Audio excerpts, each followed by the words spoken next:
Meanwhile, tensions between the U.S. and Venezuela are mounting as the U.S. continues what it's calling a non-international armed conflict with drug cartels.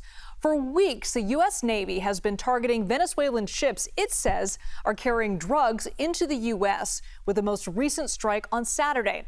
U.S. Attorney General Pam Bondi was asked about the legality of these strikes today while testifying on Capitol Hill.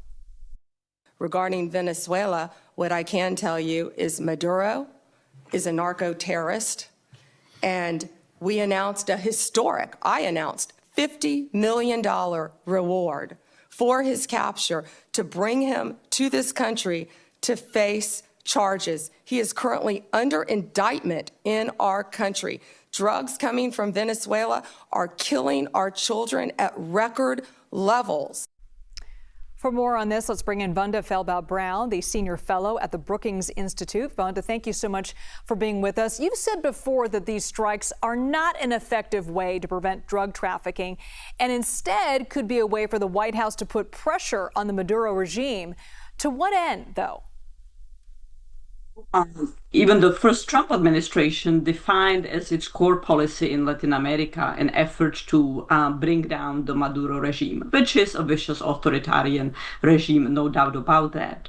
It didn't succeed in the first term, and while we did not see the same articulation as in the first term of trying to end the regime, we are certainly seeing a lot of indication that the Trump 2 administration is still defining that as a very crucial policy. And we have now seen both the language about Maduro as a narco-terrorist and the designation of the Tren de Aragua, a criminal group that originates out of Venezuela, as a narco-terrorist group. Now, Vanda, the White House is calling the drug runners, quote, unlawful combatants. And the wording there is important because it's also what President George W. Bush, during his administration, used to describe al-Qaeda. So what other parallels do you see between these two conflicts? Are there parallels? Well, the Trump administration is certainly trying to draw the parallels. Now, the big difference, of course, is that in the case of al-Qaeda, we had not just the attacks on the United States, on the U.S. homeland, but we also had a congressional congressional designation permitting the targeting of al-Qaeda and its various affiliates. And as the subsequent global war on terror took place, there were many questions as to who was actually a legitimate target. We do not have any similar congressional determination, congressional legal basis for what the Trump administration is conducting and whom it is calling unlawful combatants. Certainly, this is the first time where a drug trafficking entity, a criminal entity, would be designated as a terrorist group and its members as unlawful combatants, to whom an appropriate response is immediate kill response instead of a law enforcement response. So there are massive questions about the legality of the actions, and there are also very significant questions about the efficacy.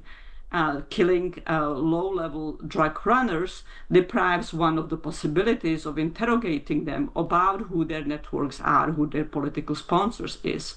The Trump administration is saying that the drugs carried by them kill tens of thousands of Americans.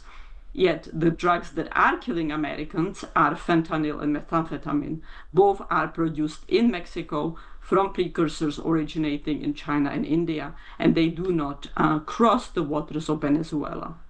Well, meanwhile, here in the U.S., President Trump said that he wants to classify certain far-left groups like Antifa as domestic terrorist groups.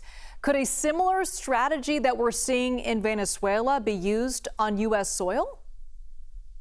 There's again no legal basis for that whatsoever. There is also no domestic legal law that allows for the designation of groups as domestic terrorist groups.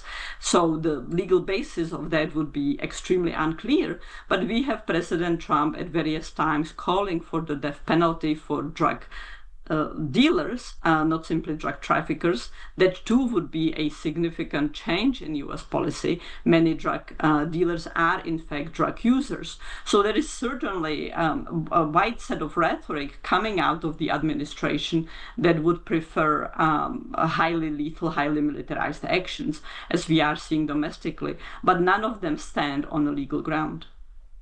Vanda Felbab-Brown, thank you so much. Thank you for having me.